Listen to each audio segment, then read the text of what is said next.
After the 68th Annual Grammy Awards in Los Angeles, most conversations centered around performances, trophies, and milestone achievements. But for many fans watching closely, the real shift in attention didn't happen during the live broadcast. It happened in the hours that followed, when a quieter moment involving Rose and Bruno Mars began drawing unexpected focus. All night, the industry did what it always does. Big performances, polished smiles, controlled narratives. Rose and Bruno Mars delivered exactly what people expected on stage: confidence, chemistry, professionalism at the highest level.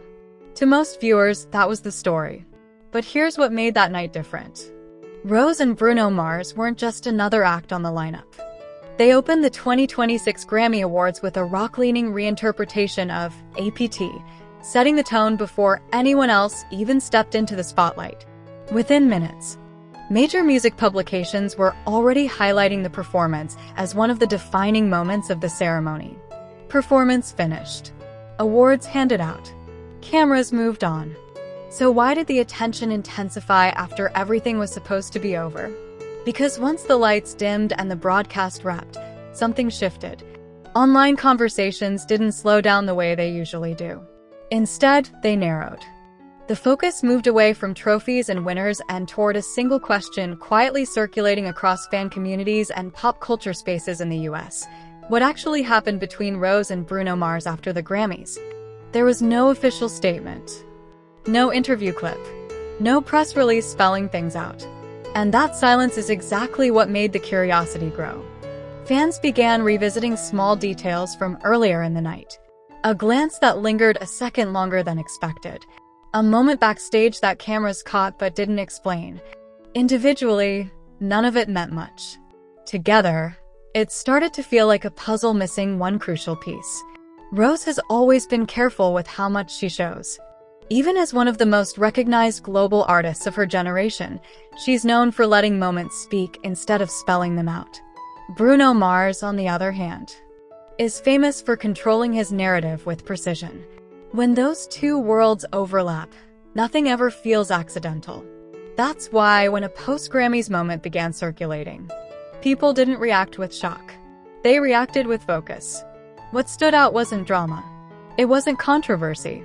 It was timing. Right after one of the biggest nights in music. At the exact moment when most artists either disappear or shift straight into promotion mode, this moment surfaced quietly. No hype language. No captions explaining how viewers should feel. Just something simple enough that it almost felt unplanned. Almost. And that's where interpretations started filling the gaps. Some fans saw it as closure. Others saw it as a signal. Many saw it as something in between, a glimpse into how Rose processes major career moments when the noise fades. The conversation wasn't about romance or conflict. It was about meaning. About why this moment, right now, mattered more than anything said on stage. And maybe that's what gave this moment a different kind of gravity. Because once the applause faded, another headline was already forming. APT had crossed 2.3 billion streams on Spotify, reaching that number faster than almost any song before it. In fact, it became the 5th quickest track ever to hit that mark. And the fastest achievement by a K-pop act to date. And that's where the discussion quietly deepened. Because when the crowd stops cheering and the cameras stop flashing, artists are left alone with the weight of what just happened. For Rose, the Grammys weren't just another appearance. They marked a point where expectations, pressure, and personal growth all intersected in front of the world. Fans began to wonder whether this moment reflected relief, reflection, or something more internal that doesn't translate easily into words. In the hours that followed, people started connecting dots that weren't obvious at first glance. The way Rose had carried herself throughout the night. The calm confidence, paired with a softness that suggested awareness rather than performance. To some, it felt like she wasn't chasing validation anymore. To others, it felt like she was acknowledging how far she'd come, without needing to explain it to anyone. Bruno Mars' presence in this narrative added another layer of interpretation. Known for his discipline and focus, his energy around Rose that night felt intentional but understated. There was no attempt to shape the story, no visible effort to guide public perception. And that restraint led many fans to believe that whatever this moment represented, it was personal first, public second. What made it resonate even more was how familiar it felt. Not in a celebrity sense, but in a human one. Everyone understands the feeling of reaching a milestone and realizing that the emotion afterward isn't excitement or disappointment, but something quieter, something reflective. For many viewers, that's what this moment symbolized. The pause after achievement, when you finally hear your own thoughts again. As conversations continued across social platforms, the focus shifted away from speculation and toward empathy. Fans weren't trying to define the moment as good or bad. They were simply sitting with it, letting it exist without labels. And in an industry that often demands instant reactions, that patience felt refreshing. It wasn't created for headlines or engagement. It surfaced naturally, almost accidentally, which made it feel honest. In a media landscape driven by constant updates, honesty often stands out the most. By the time the night fully settled into memory, this quiet post-Grammys moment had become a shared experience rather than a mystery to solve.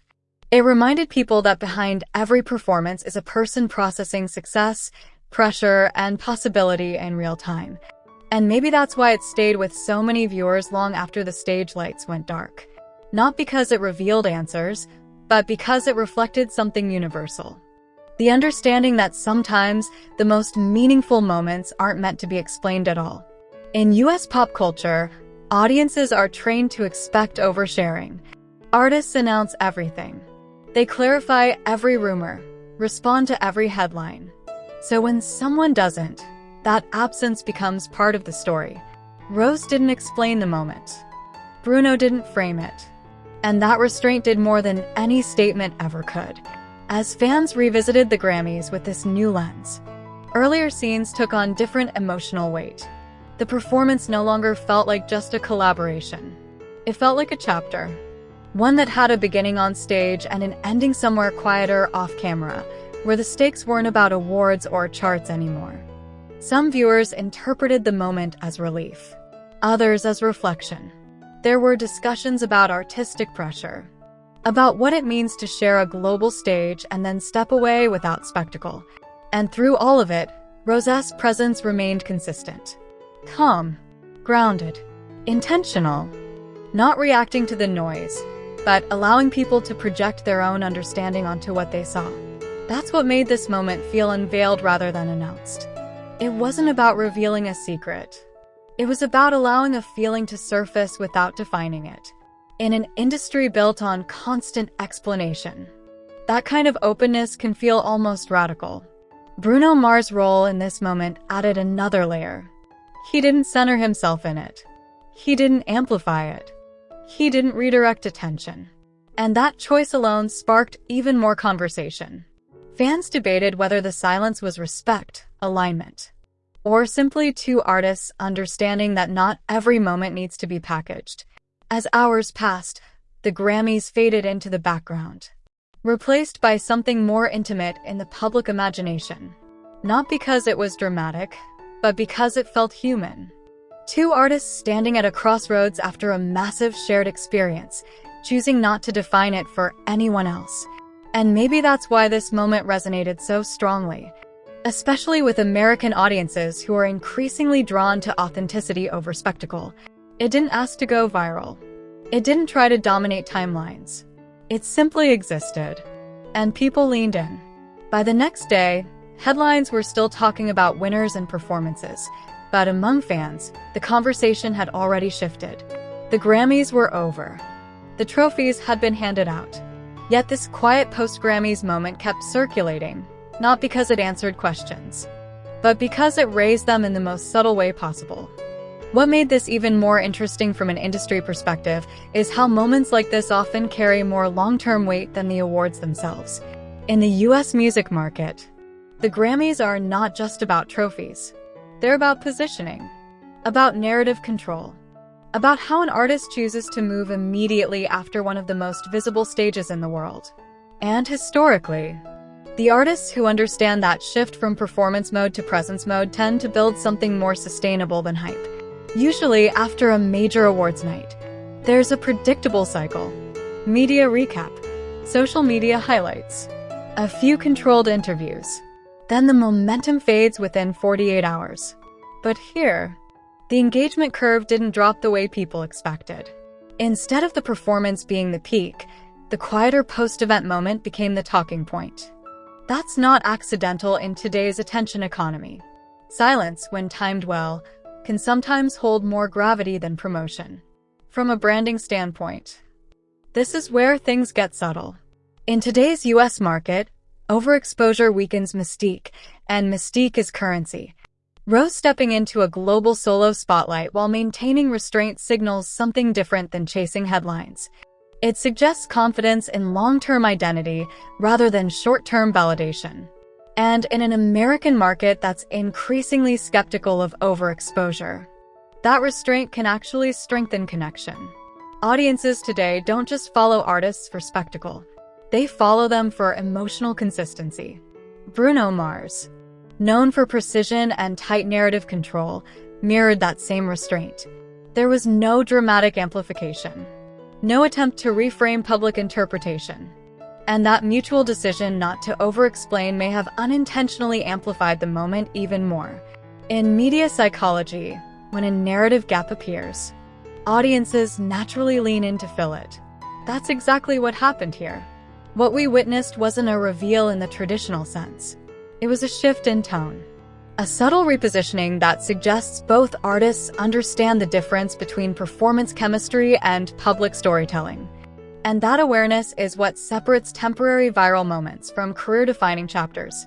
In a landscape where every reaction is usually documented in real time, choosing not to overreact becomes a statement in itself.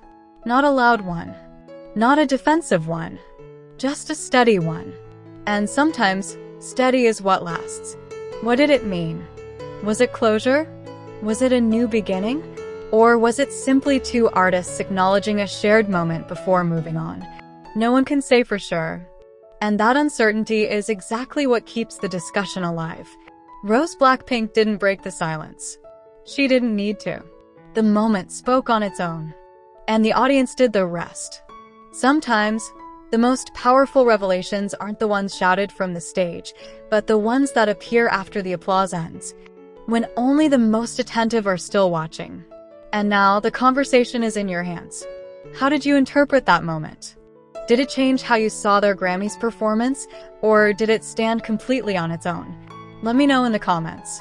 And if you enjoy these deeper conversations beyond the headlines, make sure to like, subscribe, and stay with us for what unfolds next.